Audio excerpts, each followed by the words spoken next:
This is a drug called as Mangista. It's a climber. We have took some part of climber to show you easily. So this is a climber. Mangista rubia cardifolia. Mangista rubia cardifolia from the family Rubiaceae. From the family Rubiaceae. Observe that here the stem is angular. 4 angles. You can see this. See, this is quadrangular stem. It is quadrangular stem. That's why it is called as Chakrangi. By some scholars, it is called as Chakrangi. And it grows even to a longer distance. That's why it is called as Yojanavalli. It grows to a longer distance, that climber. So that's why it is called as Yojanavalli, Jinghi, Vikasa, all that things as it grows for a longer distance. And then after the stem, see the leaf is simple. And again, it is opposite. Actually, you are seeing 4 leaves at a point. You can see here, you can focus here. See the 4 leaves. 4 leaves at a point. Why this? See, you can see that 2 leaves are of some size and 1 leaf is another 2 leaves of another size. Why this is so? Is because that there are only 2 leaves at the node which are opposite. The stem is quadrangular and leaves simple opposite. But usually to a leaf, there are leaf-like structure on either side of the petiole. They are called as stipules. In the Rubiaceae, there is one point called as interpetiolar stipule. That is, leaf of stipule of this leaf and stipule of this leaf will be joined in forming an interpetiolar stipule in the middle. But in this Mangista, what happens? That interpetiolar stipules will be modifying into leaf-like structure. So this leaf and this leaf is a modification of stipules.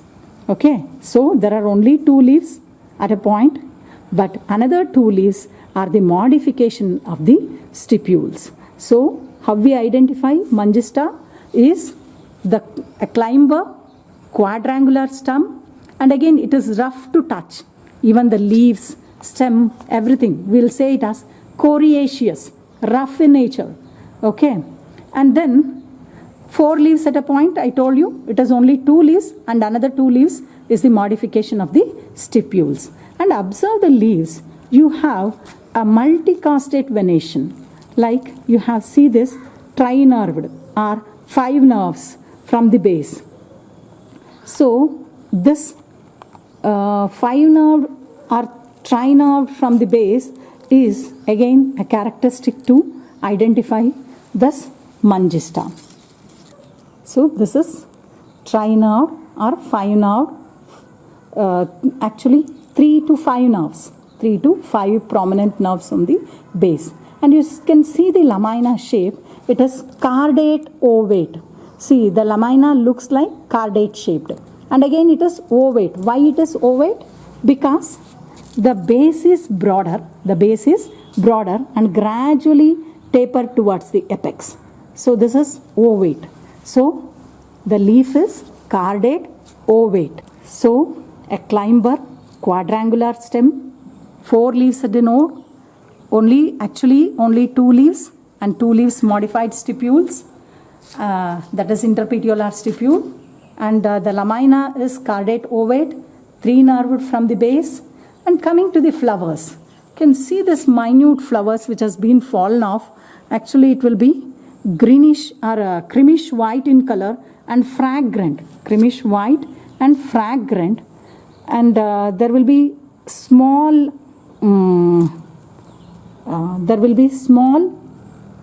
fruits, globose, round fruits, and it will be purplish black when ripen. Purplish black when ripen. And in this Mangista, the roots are the useful part. In this Mangista, the roots are useful part, and the root will be reddish brown or the rusty brown. That's why this drug is called as Ragangi, Raktangi, Raktayastika. all that names goes to the root. Ragi, Raktangi, Raktayastika, Aruna, Lohita, all that focus towards the root, where the root is red in color. This is the roots of Mangista, Rubia cardifolia.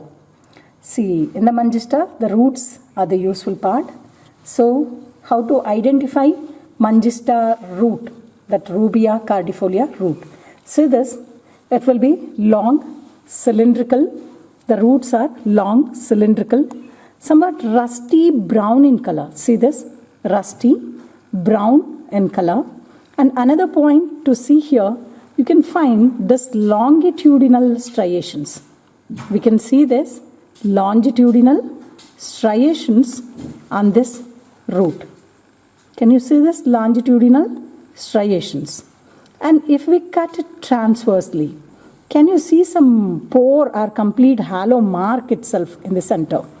See, if we cut this root transversely, we can have a close adherent bark, and next inner surface is rusty brown in color.